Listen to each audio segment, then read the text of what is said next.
தர்மபுரம் விருதுநகரில் நடைபெற்ற கூட்டத்தில் முன்னாள் அமைச்சர் ராஜேந்திர பாலாஜி, முன்னாள் அமைச்சர் மாஃபா பாண்டியராஜன் தொடர்பாக அவர் மிரட்டும் வகையில் அவர் பேசியது சர்ச்சைக்குரிய விஷயமாகிவிட்டது. மேலும் அதற்கு முன்பு நடைபெற்ற ஒரு நிகழ்ச்சியில் மாஃபா பாண்டியராஜனின் ஆதரவாளரை ராஜேந்திர பாலாஜி தாக்கியதாகவும் ஒரு புகார் எழுந்தது.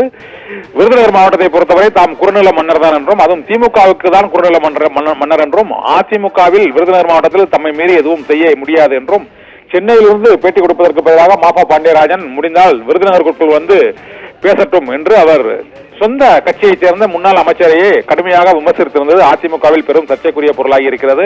ஏற்கனவே முன்னாள் அமைச்சர் செங்கோட்டையன் மற்றும் பொதுச் செயலாளர் எடப்பாடி பழனிசாமி இடையேயான அந்த அத்திக்கடவு அவிநாசி திட்ட நிகழ்ச்சியில் எம்ஜிஆர் ஜெயலலிதா படம் புறக்கணிக்கப்பட்டது தொடர்பாக செங்கோட்டையன் தெரிவித்த கருத்து சர்ச்சைக்குரிய பொருளாகி உள்ள சூழ்நிலையில் இப்போது ராஜேந்திர பாலாஜி, மாஃபா பாண்டியராஜன் இடையேயான மோதல் மற்றும் கூட்டணி குறித்து முன்னாள் அமைச்சர் செல்லூர் ராஜு பேசியது என அதிமுகவில் முன்னாள் அமைச்சர்களின் சர்ச்சைக்குரிய பேச்சுக்கள் 2026 தேர்தல் நெருங்கி வரும் நிலையில் உள்கட்சி பூசலை உச்சத்திற்கு கொண்டு சென்றிருக்கிறது. பாரதிய ஜனதா கட்சியுடன் கூட்டணி அமைப்பது தொடர்பாக பல்வேறு கருத்துக்கள் அந்த அதிமுக கட்சியின் முன்னாள் அமைச்சர்கள் தெரிவித்து வரக்கூடிய நிலையில் நேற்று அந்த பாரதிய ஜனதா கட்சியின் கையெழுத்து இயக்கத்தில் கும்மிடிப்பூண்டியைச் சேர்ந்த முன்னாள் அதிமுக எம்எல்ஏ விஜயகுமார் கையெழுத்திட்ட பிரச்சனை சர்ச்சையை ஏற்படுத்தியது. இதனால் அவர் கட்சியை விட்டு நீக்கப்படுவதாக அறிவிக்கப்பட்டிருக்கிறது. இதனால் பாஜக அதிமுக இடையேயாக கூட்டணி ஏற்படாதா என்ற சந்தேகமும் தற்போது எழுந்திருக்கிறது. இதற்கிடையே